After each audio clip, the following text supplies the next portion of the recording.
Hello friends, how are you? I hope all are fine. ఈరోజు మనం ఒత్తులు నేర్చుకుందాం. Telugu to English. కావత్తు ఎలా రాస్తాం మీకు తెలుసు కదా ఫ్రెండ్స్. కా అంటే ఏమని చెప్పాను స్పెల్లింగ్? కేఏ. కా స్పెల్లింగ్ ఏం చెప్పాను? కేఏ. ఇప్పుడు ఒత్తు ఖా రాయాలి కదా, అంటే ఏం రాయాలి? కే కే ఏ. ఖా ఖా ఖా స్పెల్లింగ్ కేకేఏ. నెక్స్ట్ గా చూస్తే గా ఒత్తిది కదా, గా స్పెల్లింగ్ ఏం చెప్పాను? జిఏ. సో ఘా స్పెల్లింగ్ జి జి ఏ, ఘా. నెక్స్ట్ చా చూద్దాం. చా ఒత్తు. చా స్పెల్లింగ్ ఏం చెప్పాను? సిహెచ్ఏ. చా స్పెల్లింగ్ సిహెచ్హెచ్ఏ, ఛా. నెక్స్ట్ జా. జా స్పెల్లింగ్ ఏంటి? జేఏ. ఝా స్పెల్లింగ్ జేజేఏ. ఓకే, మెయిన్ లెటరే మళ్ళీ రిపీట్ అవుతుంది. ఓకేనా? టా. టీఏ టా అవుతుంది. అది ఒత్తు ఠా రాయాలంటే టీటీఏ.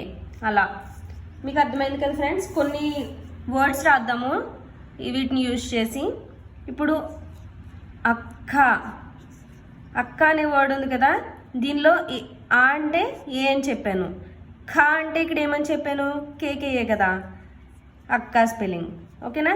అలాగే అమ్మ ఉంది. అమ్మ స్పెల్లింగ్ ఎలా రాస్తాం? ఆ అంటే ఏ, మా అంటే ఎంఎంఏ, అమ్మ. ఓకేనా? నెక్స్ట్ మగ్గు ఉంది. మగ్గు. దీన్ని ఎలా రాయచ్చు? మా స్పెల్లింగ్ ఏం చెప్పాను? ఎంఏ. ఘూ స్పెల్లింగ్ జి జి యు. ఉకారం వచ్చింది కాబట్టి మగ్గు. Okay, MA GGU. నెక్స్ట్ కట్టా ఉంది. కట్ట. దీన్ని ఎలా రాయచ్చు? కా స్పెల్లింగ్ కేఏ, ఠా స్పెల్లింగ్ టీటీఏ, కట్ట. నెక్స్ట్ గడ్డి ఉంది. గడ్డి స్పెల్లింగ్ ఎలా రాయచ్చు? జిఏ డిడిఐ, గడ్డి. ఓకేనా? నెక్స్ట్ నత్త. దీన్ని ఎలా రాయచ్చు? ఎన్ఏనా థ, టీటీఏ, నత్త. ఓకే, రాయచ్చు. ఓకేనా? నెక్స్ట్ వన్ ప్రార్థన. దీని స్పెల్లింగ్ ఎలా రాయచ్చు చూడండి ఫ్రెండ్స్. ఇప్పుడు ఇక్కడ సేమ్ లెటర్కి సేమ్ ఒత్తు పెడితే ఎలా రాయాలనేది చూసాం. ఇక్కడ ఒక లెటర్కి వేరే ఒత్తు వస్తే ఎలా రాయాలనేది చూద్దాం. ప్రా. ప్రా అంటే ఇక్కడ ఏమొచ్చింది? ప్రా. ప. ప అంటే పి. ర్ ఆర్ ఏ. ప్రా స్పెల్లింగ్ పిఆర్ఏ, ప్రార్థన.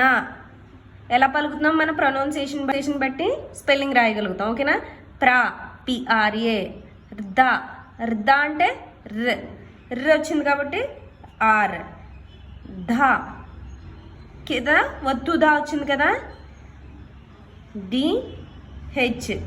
ధ స్పెల్లింగ్ ఏం చెప్పాను? డిహెచ్ చెప్పాను కదా, ప్రార్థన. ప్రార్థన. అర్థమైందా ఫ్రెండ్స్? ప్రా అంటే స్పెల్లింగ్ ఏం రాసాం? పిఆర్ఏ. ర్ధ. ఇక్కడ ఒత్తు దా వచ్చింది కాబట్టి రా ఆర్డిహెచ్ఏ, ధ ఎన్ఏనా, ప్రార్థన. అర్థమైందా ఫ్రెండ్స్? అలాగే ఇంకొన్ని వర్డ్స్ రాద్దాం. లబ్ధి.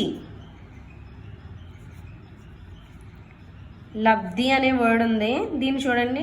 లా అంటే ఎల్ఏ తెలుసు. ధి. బీకి దావత్ వచ్చింది కదా, బ.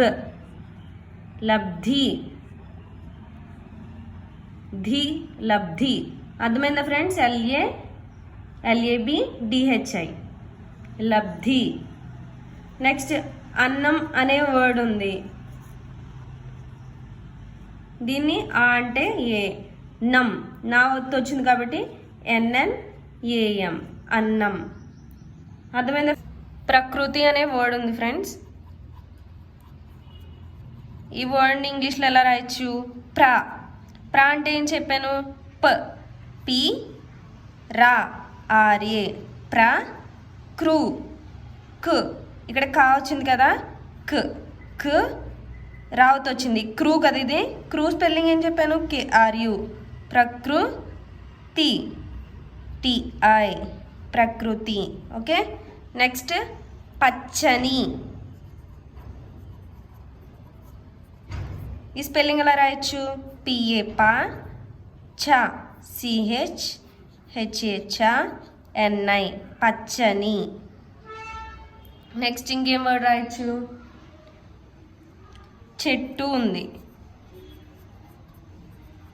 చెట్టుని ఎలా రాయొచ్చు? చే స్పెల్లింగ్ CHE TTU చెట్టు. ఓకే, మీకు అర్థమైందా ఫ్రెండ్స్? మీకు గుణింతాలు ప్లస్ ఒత్తులు వస్తే కనుక ఖచ్చితంగా మీరు తెలుగు టు ఇంగ్లీష్ అనేది రాయగలుగుతారు. ఓకేనా? Thank you friends. నెక్స్ట్ క్లాస్లో ఇంకొన్ని విషయాలు చెప్తాను నేను.